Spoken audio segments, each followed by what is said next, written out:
They say history is written by the victors. But what if the asterisk real victors? The ones who held secrets so vast they reshaped continents. What if they were wiped from the historical record? We've been told that Columbus discovered America, that the Vikings made a small, inconsequential foray into Newfoundland. But what if I told you there was evidence of a much larger Viking presence, stretching deep into the heart of North America?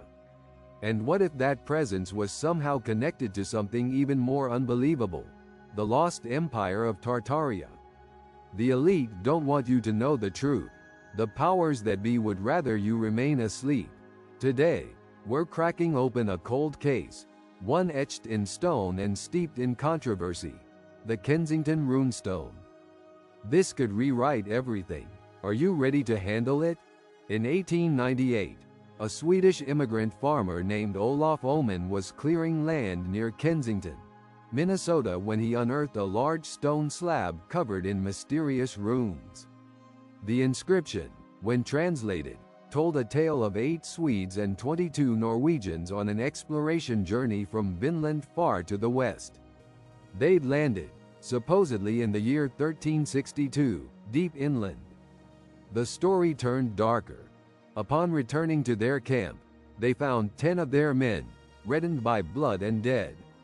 Could this stone, if genuine, prove not just pre-Columbian Viking presence, but a asterisk significant one? Think about it. A voyage so far inland, implying settlements and territorial claims far exceeding anything we've been taught.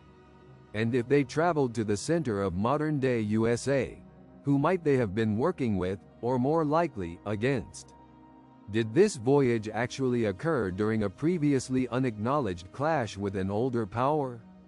The whispers of a lost civilization start to fill the air. The mainstream academic establishment swiftly condemned the Kensington Runestone as a hoax. Linguists claimed the runic language was inconsistent with 14th-century Norse dialects, containing anachronisms and modern Swedish words. Geologists argued the weathering on the stone was too minimal for its supposed age. But these experts conveniently overlooked key evidence.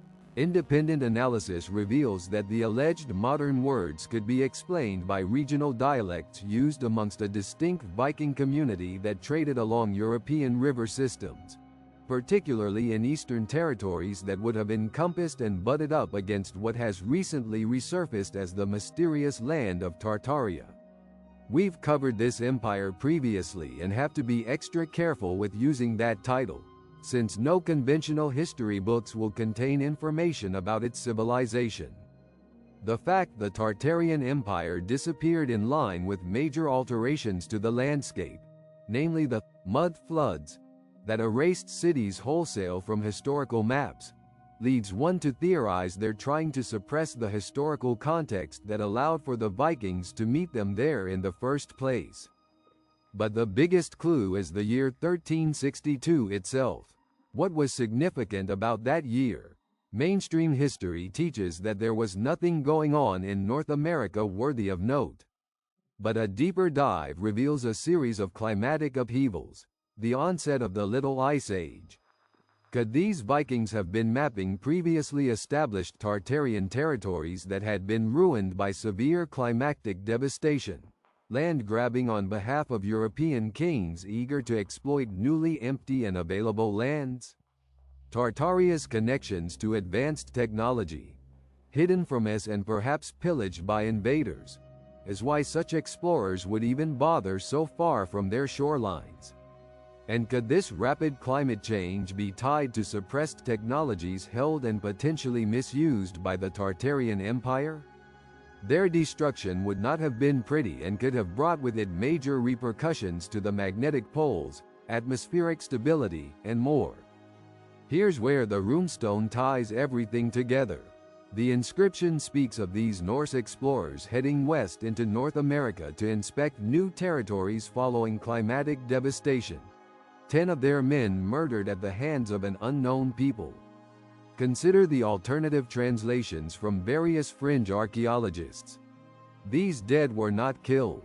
but sacrificed in allegiance to a god from a past Tartarian civilization that required tributes of blood or minerals to be appeased.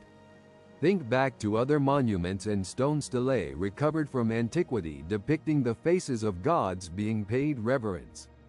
This ties into everything that has happened since in modern-day power structures.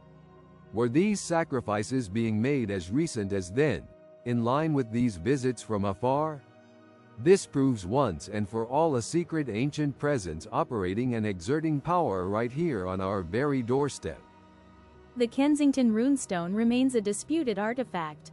Linguistic analysis strongly suggests the inscription is a 19th-century fabrication, incorporating elements of modern Swedish. Claims of pre-Columbian Norse presence in Minnesota lack corroborating archaeological evidence. The runestone's discovery and subsequent promotion aligns with a historical context of heightened Scandinavian-American cultural identity and potential for fraud. Therefore, it remains outside mainstream historical validation. A forgery? Convenient, isn't it? The truth is out there, etched in stone, buried beneath layers of deceit and disinformation.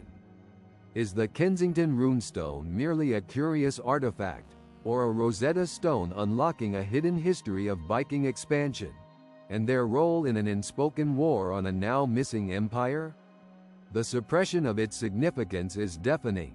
Subscribe to the Anomaly Ledger Inner Circle, and tell us what you think the truth really is, before they bury it again.